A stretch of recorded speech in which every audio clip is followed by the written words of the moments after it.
दोस्तों, आप देख रहे हो स्टोरी विद एजी।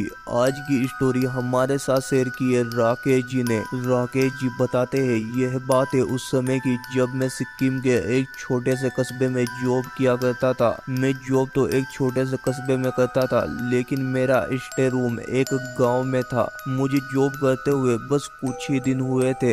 एक दिन काम ज्यादा होने की वजह से मुझे रूम पर निकलने के लिए देर हो गई। रात के करीब 12:30 बज चुके थे। मैं बस स्टैंड पे खड़ा बस का वेट कर रहा था। कुछ टाइम वेट करने के बाद एक बस वहां पर आकर रुकी। इस बस की कंडीशन देखने में बहुत ही पुरानी लग रही थी, क्योंकि इतनी पुरानी बस मैंने आज तक अपनी जिंदगी में नहीं देखी थी। और बस के अंदर भीड़ भी बहुत ज्यादा थी। मैं जैसे तैसे करके बस में चढ़ गया। ज्यादा भीड़ होने के कारण मैं खिड़की से ज्यादा आगे नहीं जा सकता था, इसलिए मैं वहीं पर रुककर खड़ा हो गया। वैसे भी गांव ज्यादा दूरी पर नहीं था। बस के थोड़ी दूरी तय करने के बाद कंडक्टर टिकट के लिए मेरे पास आया। उसने मेरे पास आते ही पूछा कि कहाँ पर जाना है। मैंने सिर्फ गांव ही बोला था कि उसने मुझे टिकट भी बनाकर दे दिया। मैं ये देखकर हैरान हो गया कि मैंने तो गांव का नाम ही नहीं बताया, तो उसने टिकट कैसे बना दी। फिर मैंने टिकट देखा तो टिकट पर भी गांव का नाम बिल्कुल सही था जहां पर मुझे जाना था। ये सब देखने के बाद तो मेरे होश ही उड़ गए। फिर मैंने उसको 200 का नोट दिया। भीड़ काफी होने के कारण उन्होंने दूर से ही मुझे छुट्टा दे दिया। बस में भीड़ इतनी थी कि मैं सही से पैसे भी गिन नहीं पा रहा था। जब तक मैंने नोट देखे तब तक कंडक्टर और 2 से 3 लोगों के टिकट बना चुका था।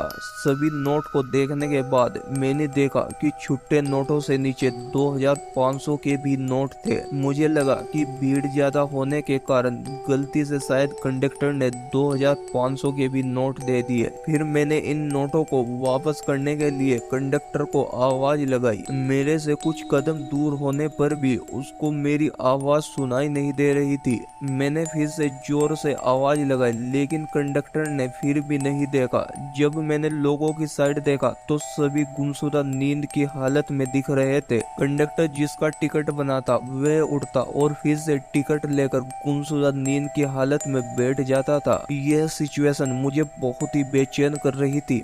मेरे बार बार आवाज लगाने पर भी कंडक्टर ने एक बार भी मेरी साइड नहीं देखा। मुझे बहुत ही डर लगने लगा था, क्योंकि बस में अंधेरा होने की वजह से मैंने लोगों की साइड ध्यान से देखा भी नहीं था। वहाँ पर जितने भी लोग थे वे सभी बहुत ही अजीब से लग रहे थे। मेरी इतनी आवाज लगाने पर भी कंडक्टर चुपचाप जाकर ड्राइवर के पास बैठ गया। अब मैं बुरी तरह से डर चुका था और जल्द से जल्द गांव में पहुंचना चाहता था।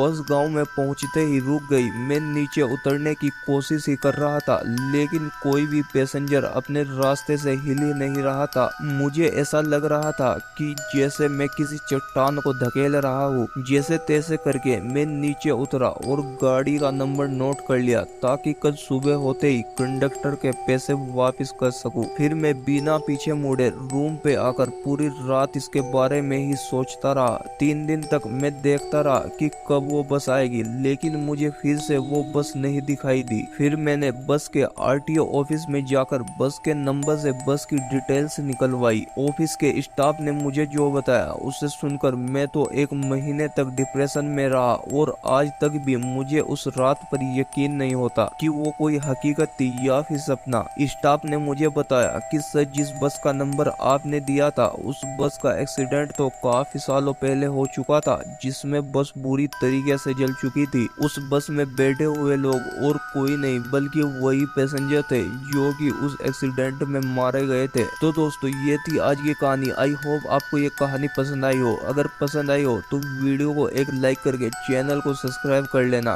ताकि आने वाली ऐसी इंटरेस्टिंग वीडियो को आप कभी भी मिस ना कर पाओ। मैं मिलता हूँ आपको अगली ऐसी किसी डरावनी सी वीडियो में। जब तक के लिए टेक केयर।